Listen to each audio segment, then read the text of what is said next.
Kalau korang nak cari phone yang ada design macam iPhone tapi nak harga 1000 lebih, mungkin ini adalah phone yang sesuai untuk korang.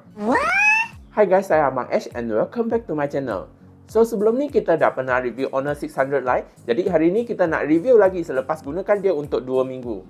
Sebab selepas guna untuk 2 minggu kan, saya perasan ada benda yang best dan ada benda yang kurang best jugalah. So kalau korang nak tahu phone ni berbaloi atau tidak, jom kita review.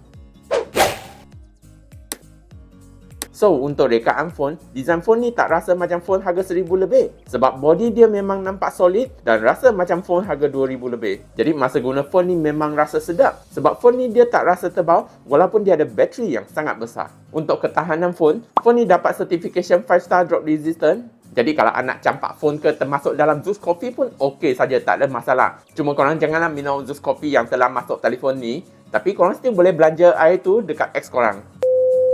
Untuk skrin dia pula, skrin dia bersaiz 6.6 inci, support refresh rate 120Hz. Jadi nak gunakan dia untuk layan movie ke scrolling social media tu memang okey. Sebab phone ni dia ada skrin AMOLED 1.5K yang sangat terang. Cuma saya perasan yang speaker atas ni dia lebih slow sikit dan yang bawah ni dia lebih kuat sikit.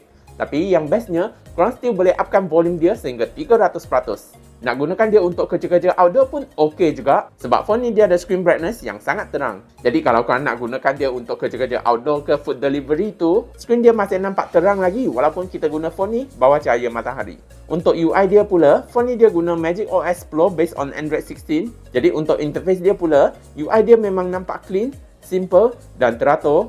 Dan untuk function dia pula, kat dalam ada features NFC yang boleh top up touch and go. Ada features one tap yang boleh share gambar dekat iPhone ataupun Mac. Ada parallel space yang sesuai untuk simpan barang-barang penting. Dan ada banyak jenis feature-features AI yang sesuai untuk kerja harian ataupun student. Untuk bateri dia pula, phone ni dia guna bateri 6520mAh yang sangat besar. Jadi untuk kegunaan harian kan, bateri dia memang boleh tahan lama dan drain sangat slow. Dan untuk charging dia pula, charging dia pun agak laju juga sebab dia support fast charging sehingga 45W.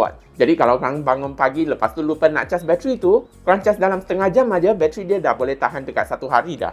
Untuk chipset dia pula, phone ni dia guna chipset Dimensity 7100 Elite. Jadi untuk kegunaan harian kan, nak gunakan dia untuk buka apps ke check email tu, performance dia memang cukup laju dan tak rasa sakit hati. Dan untuk gaming experience dia pula, gaming experience dia pun okey juga. So far nak main game Mobile Legends dekat grafik biasa tu memang okey. Tak ada rasa panas sangat. Cuma kalau kita main dekat high graphic tu, suhu dia memang akan naik sikit. Tapi setakat main game dekat medium graphic ke gaming casual tu, performance dia masih kira cukup okey lagi dan rasa sangat smooth. Untuk kamera dia pula, dia guna 108MP untuk main kamera, 5MP untuk ultra wide dan 16MP untuk kamera depan. Jadi nak gunakan dia untuk scan dokumen ke hantar gambar WhatsApp tu, gambar dia memang nampak details dan sangat terang. Cuma yang sayangnya masa rakam video tu dia tak ada stabilization. Jadi kalau korang nak rakam video tu, suggest korang rakamlah guna tripod ataupun pegang dengan stable. So overall berbaloi ke phone ni?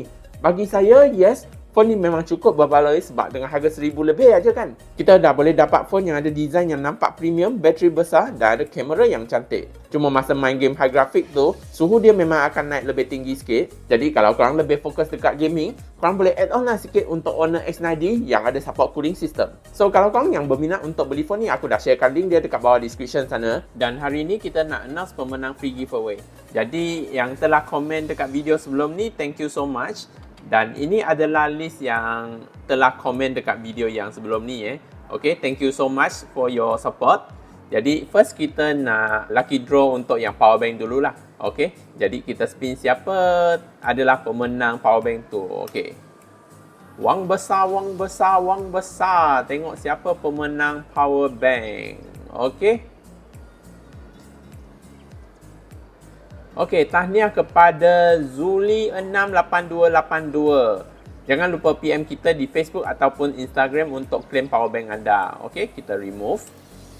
Okey, sekarang kita nak untuk yang TWS transformer tu lah. Okey, kita spin. Okey, wang besar, wang besar, wang besar. Tengok siapa pemenang TWS tu. Okey. Okey, tahniah kepada Ahmad Tarmizi 1004.